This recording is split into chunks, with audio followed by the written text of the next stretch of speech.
So I just want to talk quick about the ego. The ego makes this distinction with hate, telling you this lie that hating bad things makes you a good person. And it also sets up the dualistic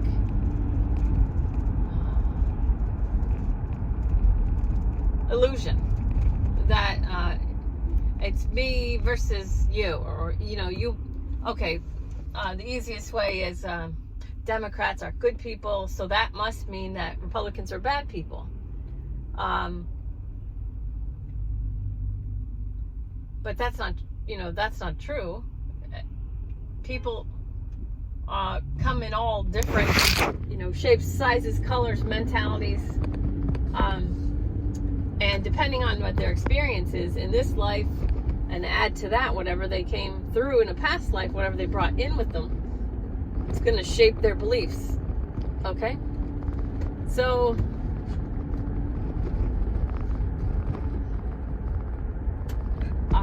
another one is white people have always had it easy, and this thing about racism. So I have an aunt who I adore, very liberal, but the liberal kind of thought process was taken over a long time ago and then steered. And for some reason, they believe that CNN and these news stations are not lying to them. They believe their news sources. Because a long time ago, some news sources were showing them all these other people's lies. And they weren't paying attention. I love you, but you were not paying attention when 6 corporations went and bought up 90% of all the media you consume. Okay, so here's where we are now. All these loving people fighting because of all the stuff that they think they see. Okay, that's just where we are.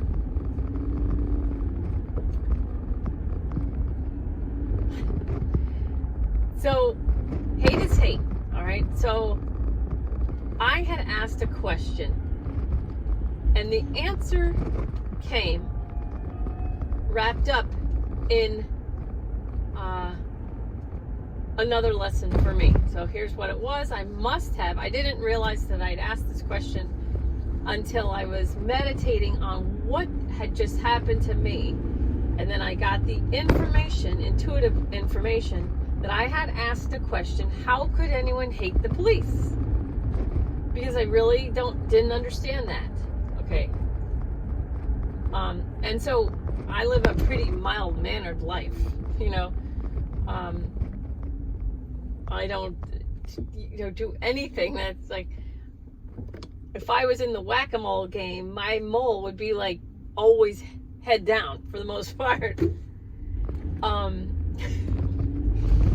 So the drama is very low in my life, but I do have clients. I help these clients.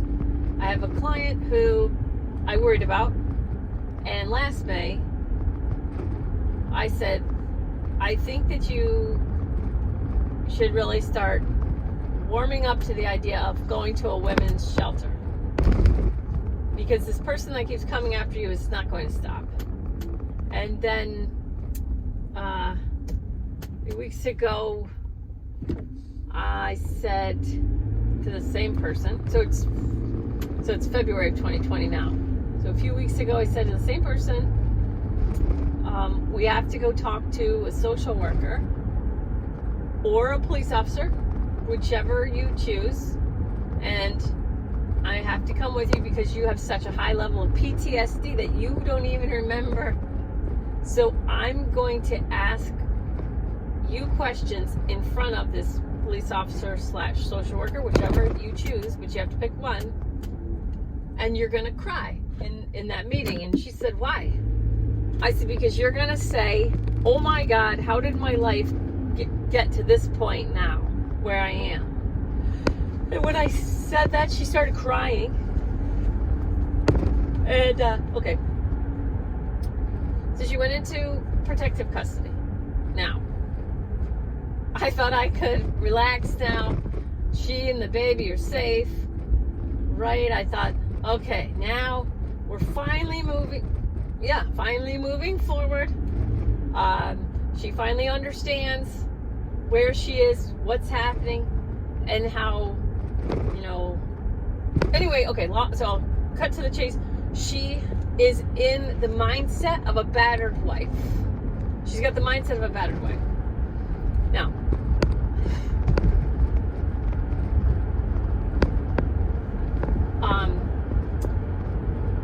I know the woman who's been coming after her just to hurt her. This woman just wants to hurt this person because this woman sees her as what came between her and her son, and has turned her into public enemy number one, and she will stop at nothing to hurt this girl.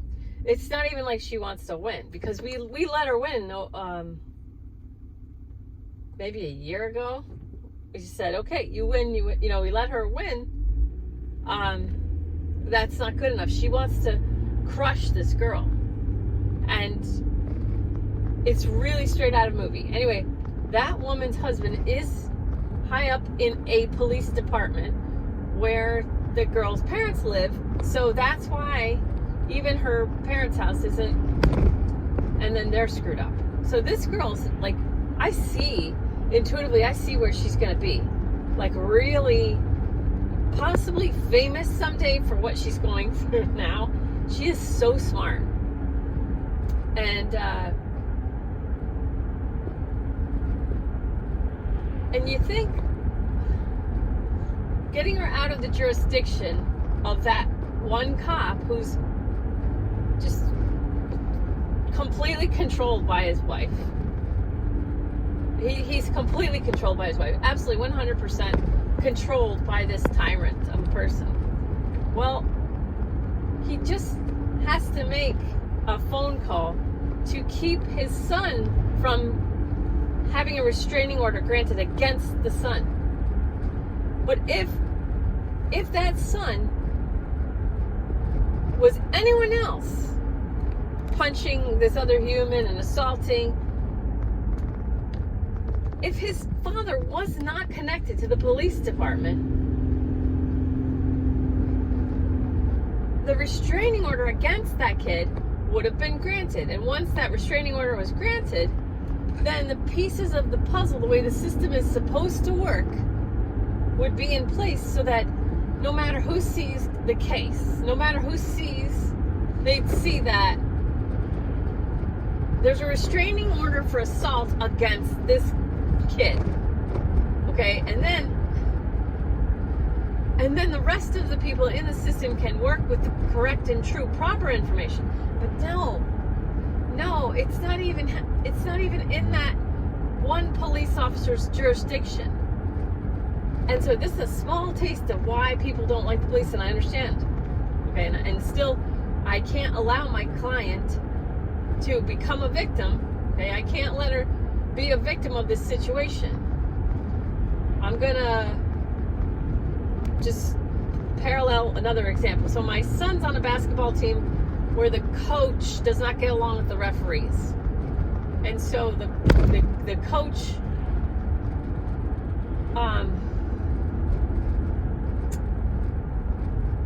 said something like, you guys, this ref's calling everything on us, so you have to play clean, and the ref threw our coach out. I'm skipping a lot of drama, but you can understand. If the team played as hard as they can, even if they feel like the refs are against us, whatever, they're still going to play at a higher level. They're still, I was a girl pilot. Okay, so I was a female pilot. So they give you a question. So first you take a written test. You take written tests, and then you get a practical test. But first, before you get into an actual airplane, you are in a room, and they ask you questions. The the boys, the guys from the military, theirs were like 1 hour long. Mine, I had my test on the 767, the 757, 767 at United was 4 hours long. 4 hours. I had to pee, a couple times, take a break. And I said to him, after 3.5 hours or more, I said, I have a question. He's like, what?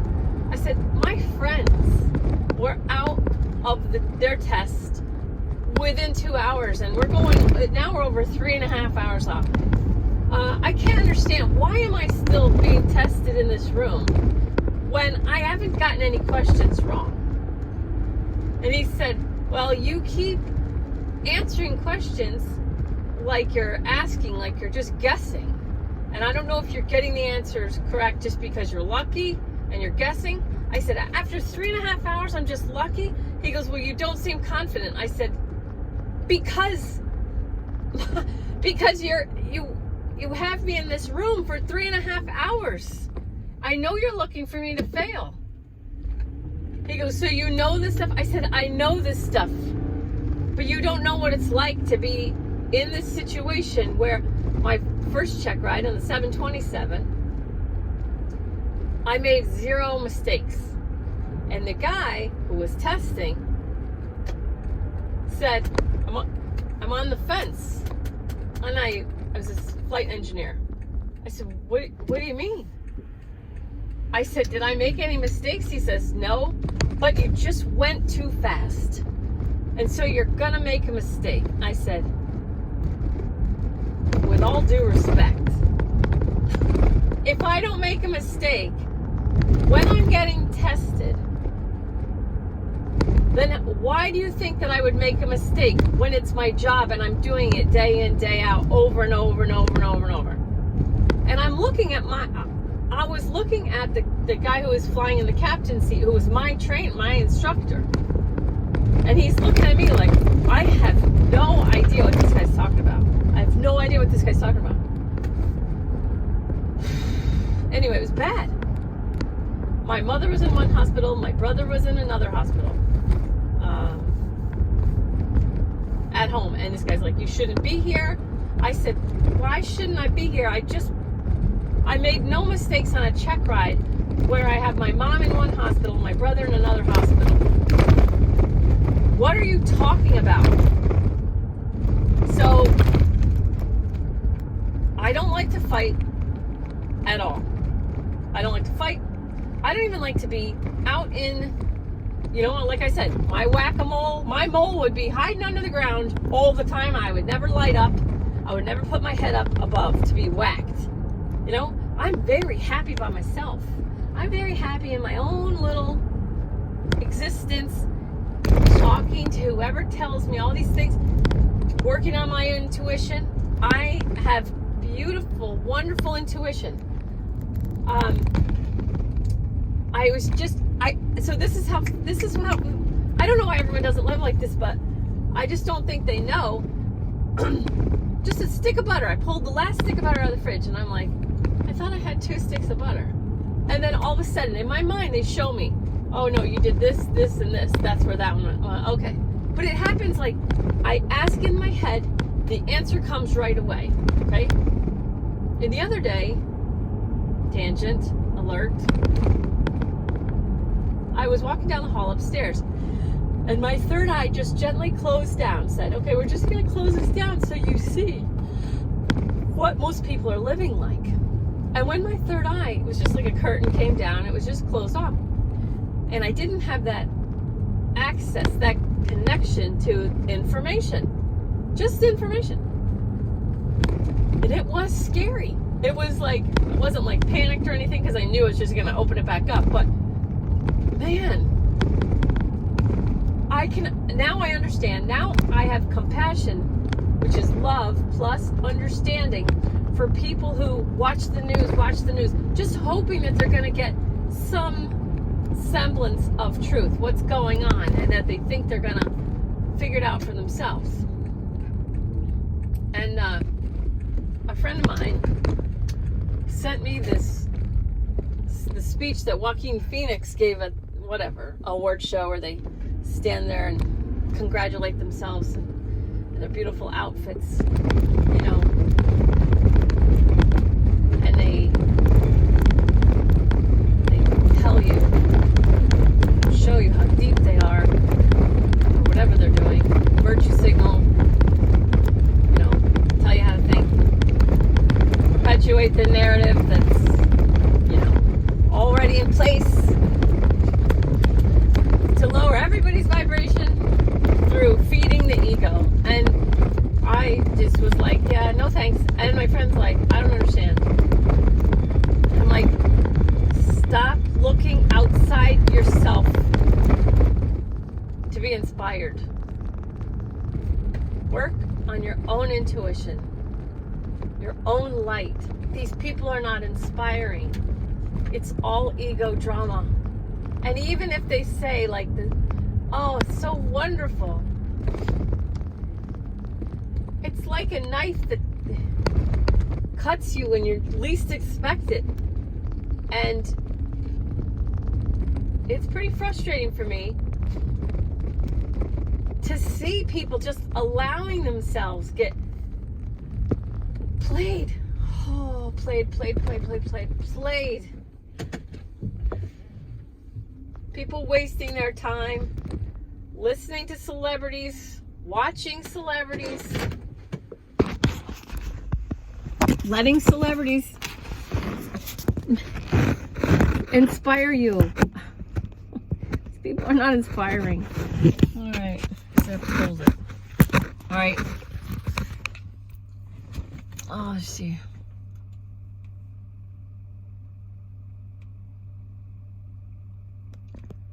I don't hate celebrities.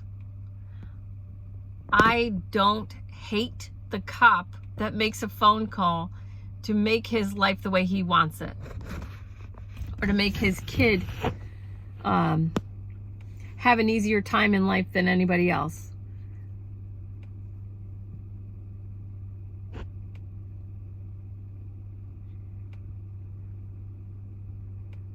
I don't hate the guy who told me he might fail me after I had a perfect check ride. My instructor said, there's no way it would have stuck. I would have gone after you. But it's like, it still sucks that these unfair things happen, but you still can't hate, or you're becoming part of the problem. I can't hate the people who sit and eat chips on their couch going, you know, I'm so sorry I have white skin. I'm so sorry, white privilege.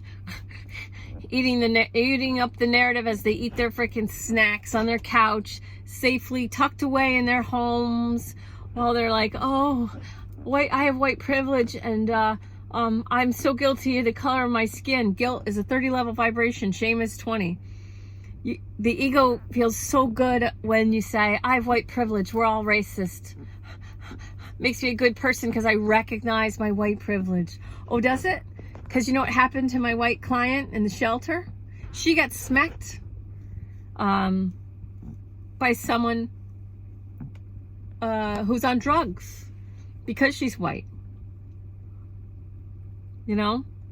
Because this narrative of white privilege is basically boils down to white people have it easy, black people have it hard.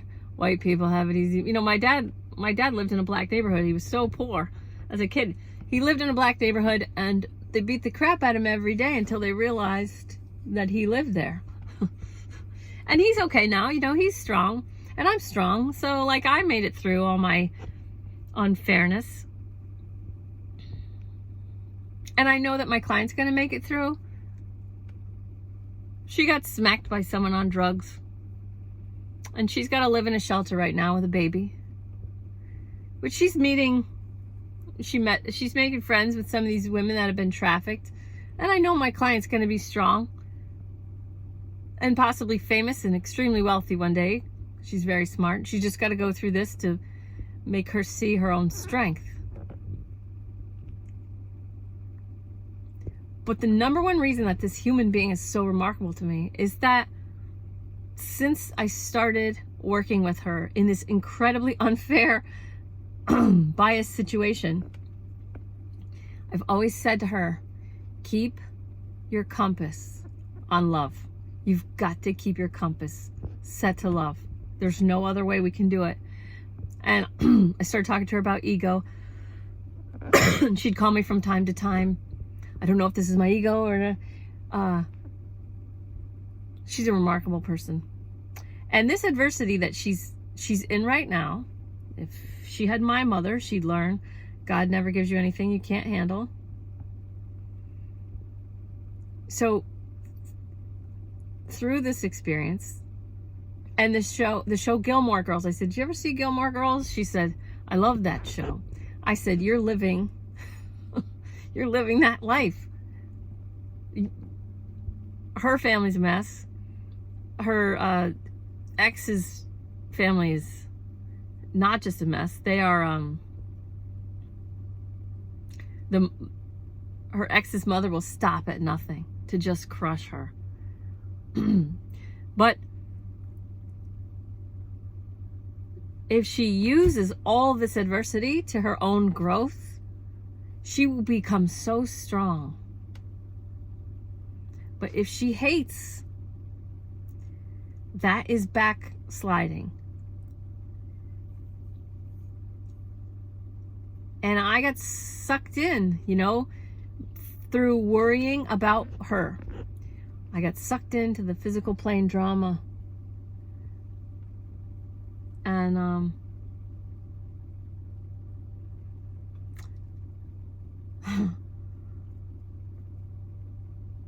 and I had created a pathway to hate. And with me, hating, it feels so gross to me. And as soon as I start to feel that I have an availability of hatred, I feel sick about myself. So, I know that I have to handle my own hate, and I know that it's not where I want to be. So it really has nothing to do with the outside world. And that's the whole thing about the renegade yogi stuff. I'm not going to live like other people. I know that hate is the problem. It's not racism. It's not greed or corruption. It's hate. And that's what sets the chain reaction off to create all the other stuffs downline. And it's all lower vibrational stuff. But if you hate yourself, you're doing it too. And if you're feeling guilty about the color of your skin, you're hating something. And if you just think about, what can I love? What can I enjoy? But even just what can I love? Just go get a dog. Go get a bunny. Go get a goat. Love something. Just love something. Love something. You don't stop looking at if you hate your skin color or you whatever, stop looking at it. Stop looking at it. Your soul can provide you the experience of being uncomfortable in your meat suit a whole different ways. You could be 600 pounds. You could be anorexic. You could be any color.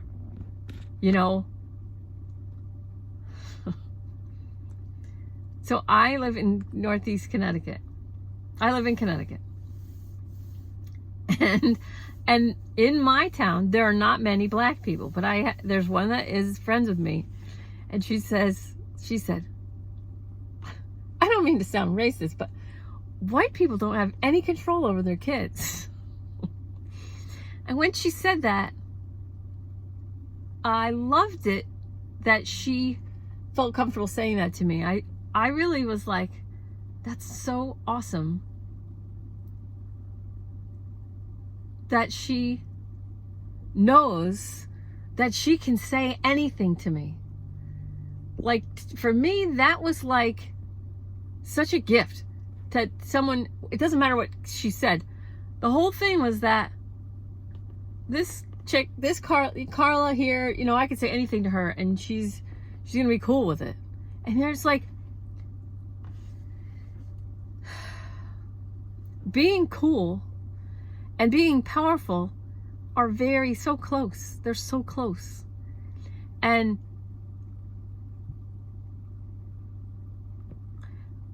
when Neem Curly Bob was trying to teach me, like, when the anger comes, pull the power out of it and send the rest on. So take anger, suck the power out, and then release it. Because when I was hating or in anger mode, I was just like trying to get rid of it. I just wanted to get rid of it. And Neem Curly Bob was like, wait, is there a gift in this? So sometimes there's a gift in something that's happening to you. And that's where Renegade Yogi stuff, it's all happening for me, not to me. It's happening for me. Is there a gift in what's happening with my client? There's a gift. There's a gift happening in this madness. And I would love to be able to wave a magic wand and put her in a castle. But that wouldn't help her. I already see her so strong, so beautiful. And she's getting pushed to a place where she never thought she'd be. And she's like, and half of her stuff, she doesn't have very much stuff. She moved into the shelter. She doesn't have very much stuff. Half of it got stolen. And she hasn't even been there that long. And she's, oh God, I just love her. I love her. And I pray for her. But if I worry for her, it's going to make me hate. If I worry about her, it's going to make me hate. All right. So hate is always the problem.